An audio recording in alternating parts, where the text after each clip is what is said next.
कांग्रेस अध्यक्ष सोनिया गांधी अब जो है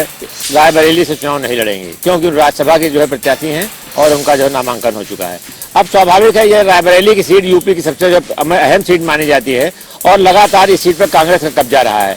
एक बार छोड़ करके लगातार जो है कांग्रेस यहाँ जीतती रही है और ये सोनिया गांधी पैतृक सीट मानी जाती है। इसको लेकर के सोनिया गांधी ने वहाँ के लोगों को पत्र भी लिखा है, जिन्होंने कहा कि उनके स्नेही जन पारिवारिक जन हैं और रायबरेली से उनका जो है पूरे परिवार का उनके ससुर से और सास से रिश्ता रहा है और लगातार ये सीट उनकी है और वो रायबरेली के लोगों के साथ सुख दुख में हमेशा शामिल रहेंगी। उन्होंने भी वादा किया है जल्दी ही रायबरेली आएंगी और लोगों से मिलेंगी भी। तो जाहिर है कि सीट पर जो है अब सोनिया के बाद अगली दावेदारी प्रियंका गांधी की मानी जा रही है और कांग्रेस जनों का दावा है कि प्रियंका वहां चुनाव लड़ेंगी और वो जीतेंगी। ये भी माना जा रहा है कि प्रियंका की जीत यूपी में चुनाव लड़ने से और उनकी जीत से और दूसरी सीटों पर असर पड़ेगा और कांग्रेस थोड़ा यूपी में और मजबूत होगी। अब देखना है कि चुनाव में क्या होता है तो समय बताएगा, लेकिन इतना जरूर है कि प्रियंका के यूपी में आने से माहौल जरूर बदलेगा। कैमरा पर्सन रियाज के साथ टीएन मिश्रा, जनता टीवी, लखनऊ। संगम नगरी प्रयागराज के सबसे व्यस्त इलाका माने जाने वाला चौक लोकनाथ में जहां एक मार्केट की बिल्डिंग में आग लगी है और बैंक उसी बिल्डिंग में था। बता दें, जहां मार्केट की बिल्डिंग में इलाहाबाद कोऑपरेटिव बैंक है, कोऑपरेटिव बैंक की जो सेक्शन है उसमें आग लगी है, जहां कागजों में आग लगने से तेज धुआं उठने लगा, जिसकी सूचना तत्काल स्थानीय लोगों ने फायर ब्रिगेड की टीम को दी। देखते ही देखते धुआं तेज आग में तब्दील हो गया और मौके पहुंची फायर ब्रिगेड की टीम आग बुझाने में जुट गई है। ऐसे में कई फाइलें भी जल गई हैं, मगर सूझबूझ का परिचय देते हुए डॉक्टर राजीव पांडे की टीम ने पूरी तरह से आग पर काबू पाया है और आग पर काबू पाने के बाद आग को पूरी तरह से बुझा लिया है और किसी तरह की कोई हताहत नहीं हुआ है। कोऑपरेटिव बैंक में आग लगी थी, जिसकी सूचना स्थानीय लोगों ने फायर ब्रिगेड को दी थी, जहां मौके पहुंचकर फायर ब्रिगेड ने आग पर काबू पा लिया है। जनता टीवी के लिए सैयद मोहम्मद आमिर, प्रयागराज।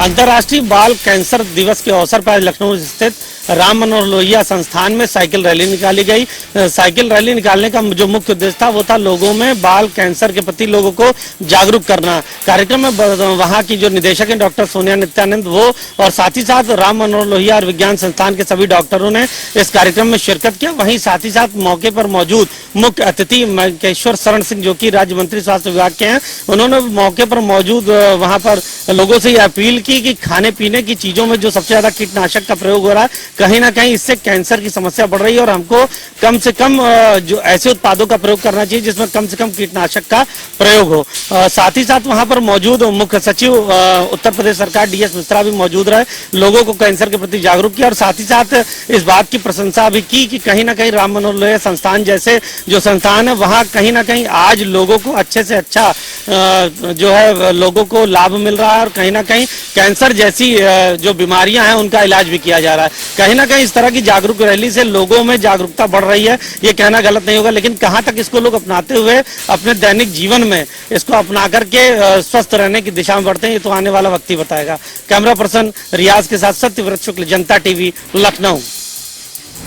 इटावा जनपद में आज भारत न्याय यात्रा जोड़ों को लेकर कांग्रेस कार्यालय पर आज एक प्रेस वार्ता की गई, जिसमें बताया जा रहा है कि मणिपुर से चलकर राहुल गांधी की जो न्याय यात्रा है तो कहीं न कहीं देखा जाए तो किसानों एवं गरीबों को लेकर एक बड़ी मुहिम छेड़ते हुए पूरी तरीके से कई प्रदेशों से होकर जाएगी, क्योंकि लगातार आने वाले 2024 लोकसभा के चुनाव को देखते हुए पूरी तरीके से कांग्रेस एक बार फिर कहीं न कहीं पूरी तरीके से अपनी एक वर्चस्व दिखाती हुई नजर आ रही है। उनका कहना है कि जहां देखा जाए गरीब निचले वर्गों को लोगों को यात्रा में शामिल किया जाएगा और आने वाले 2024 के एक लोकसभा चुनाव को लेकर एक बड़ी मुहिम छेड़ी जाएगी, क्योंकि आने वाले इस समय में जिस तरीके से देखा जाए भाजपा के